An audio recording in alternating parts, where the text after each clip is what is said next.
ने दोस्ता भरावां नू ये वीडियो अच्छी लगे।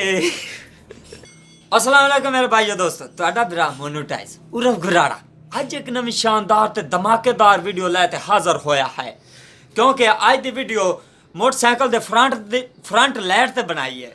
काफ़ी सारे दोस्तों ने साढ़े को कमेंट के अंदर पूछा है कि साढ़े मोटरसाइकिल की लाइट सीधी नहीं जाती, खिलारा पाँदी ते झाके आते हैं।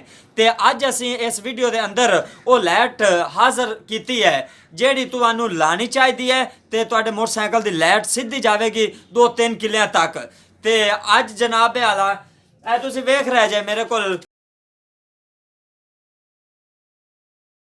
आज जनाब तुसीं वेंदे पै जे मोनोटाइज कोल हुंडा कंपनी की लाइट है बिल्कुल जनाब आला। अगर तुसी ये लाइट ला सो तो कोई खिलारा नहीं, कोई टेंशन नहीं, लाइट सीधी जाएगी। अगर तुसी इस कंपनी का बल्ब लेंदे जे तो तुहानू सिर्फ और सिर्फ 100 रुपए का मिलेगा।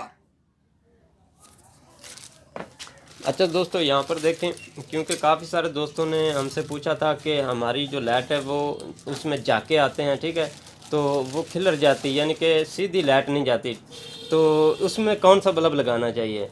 अगर आपका यहाँ पर देखें ये जो रिफ्लेक्टर और शीशा देख रहे हैं ये बिल्कुल ठीक है, तो उसमें आप ये देखें, ये जापानी बल्ब जो है ना ये लगा दें।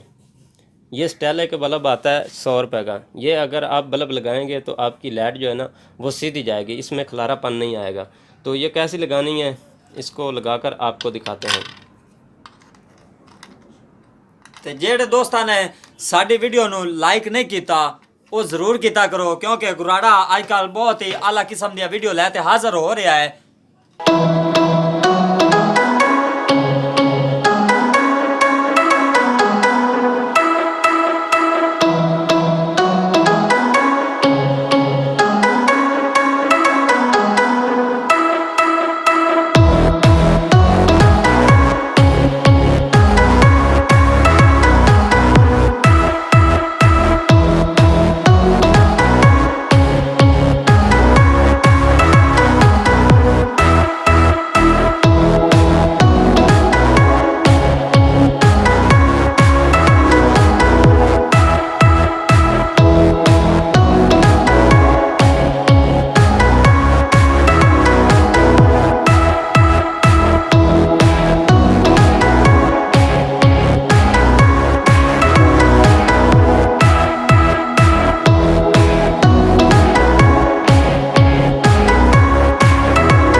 लाओ फिर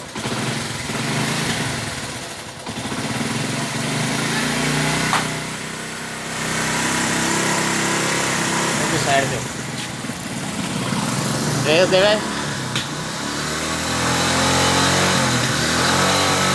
बस ठीक है।